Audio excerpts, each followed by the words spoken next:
Olá, tudo bem? Eu sou o João Correia e hoje nós vamos falar sobre a Fazenda Angélica, a fazenda do Barão de Gromogol, como muitos conhecem. Pessoal, eu resolvi fazer esse vídeo aqui porque eu tenho percebido, tanto nas minhas mídias sociais como aqui no YouTube, que o vídeo sobre o Barão de Gromogol está sendo bastante visualizado.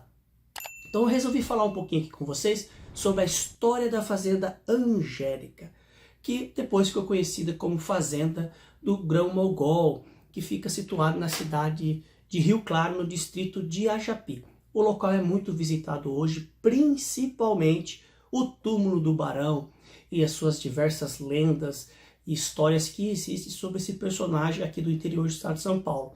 Aqui no canal eu já fiz um vídeo sobre o Barão de Grão-Mogol. Aliás, eu acho até interessante, se é interessante eu fazer até mais um vídeo abordando algumas outras lendas que envolvem o Barão de Grão-Mogol. Mas eu queria falar com vocês aqui um pouquinho sobre a história dessa fazenda, né? Como surgiu, quem foi o pioneiro nessa região.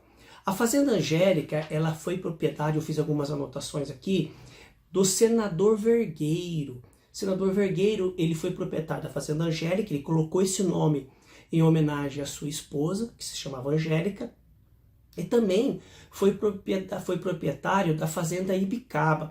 Ele foi o precursor do trabalho imigrante no Brasil.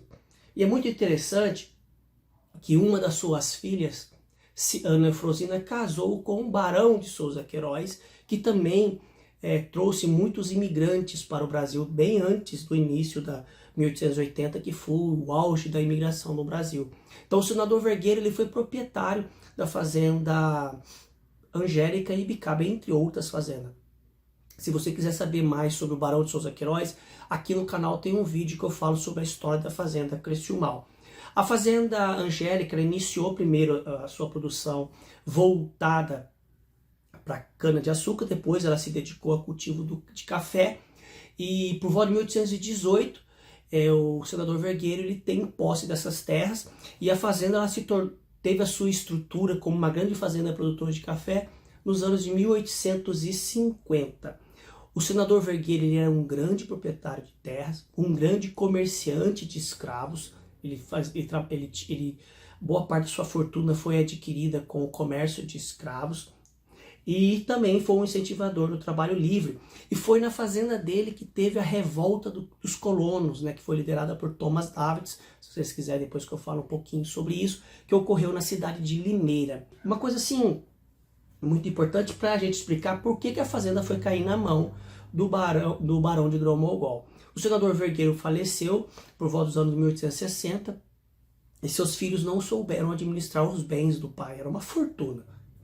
E boa parte o grupo, né, do senador Vergueiro, grupo econômico, foi à falência, e em 1871 foi adquirida, né, como forma de pagamento das dívidas por um banco inglês. E ela foi em 1871. Em 1881, a fazenda foi adquirida pelo Barão de Grão-Mogol, após ele vir da região de Itacambira, fazer uma visita a um amigo dele, um coronel da região de Descalvado, que comentou com ele que essa fazenda estava à venda. E o Barão de Grão-Mogol realizou a venda de suas terras no município de Grão-Mogol e comprou a Fazenda Angélica. Na época, a Fazenda Angélica tinha 300 cabeças de gado e 80 escravos, boa parte deles oriundos da região da Bahia de Minas Gerais. Então, 1881, a gente já vê aí o quê? O tráfico interprovincial de escravos, né? A compra de escravos no interior do Brasil. Se você quiser saber mais sobre o Barão de Grão-Mogol, eu vou deixar um link aqui do meu outro canal, que eu tenho uma entrevista com uma historiadora que pesquisou a vida do Barão de Grão-Mogol. Acredito que você vai gostar bastante.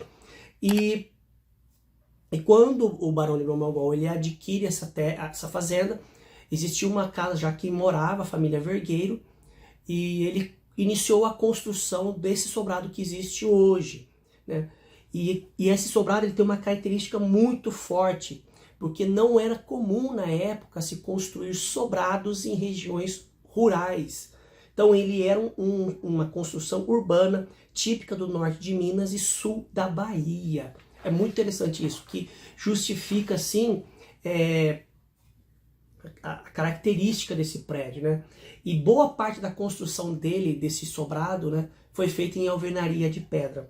A fazenda, depois ele construiu, remodelou toda a fazenda Angélica, né, o Barão de Grão-Mogol, tinha terreiros de café, senzalas, colônias, canais de água para irrigação. Então ela tinha toda uma infraestrutura de uma grande fazenda produtora de café. Tinha até cemitério essa fazenda, onde é que depois o barão vai ser enterrado.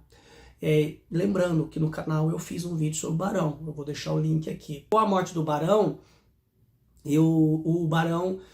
a fazenda continuou na mão da família do Barão de Grão-Mogol de 1881 a 1923, né, quando a família, o senhor Pedro Rose, adquiriu a região onde fica hoje a sede da fazenda.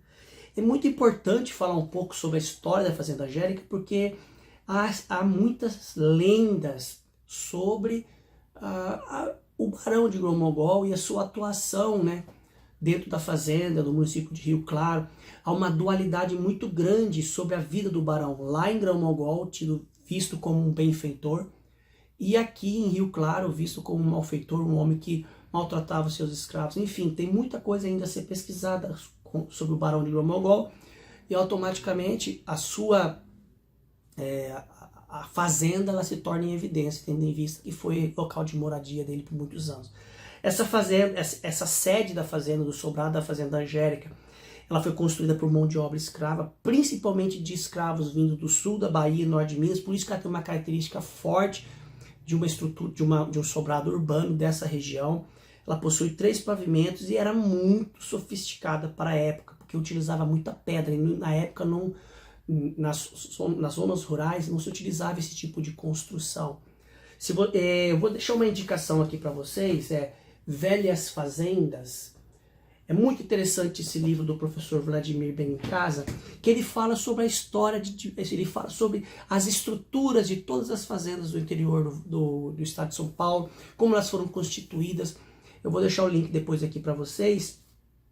E também ele esteve no meu outro canal, ele deu uma live lá e falou sobre a estrutura de diversas fazendas, comentou como era constituído, para vocês compreenderem um pouquinho quando vocês forem visitar essas fazendas e entenderem as características arquitetônicas. E vou deixar também aqui no link o artigo que ele escreveu falando sobre a fazenda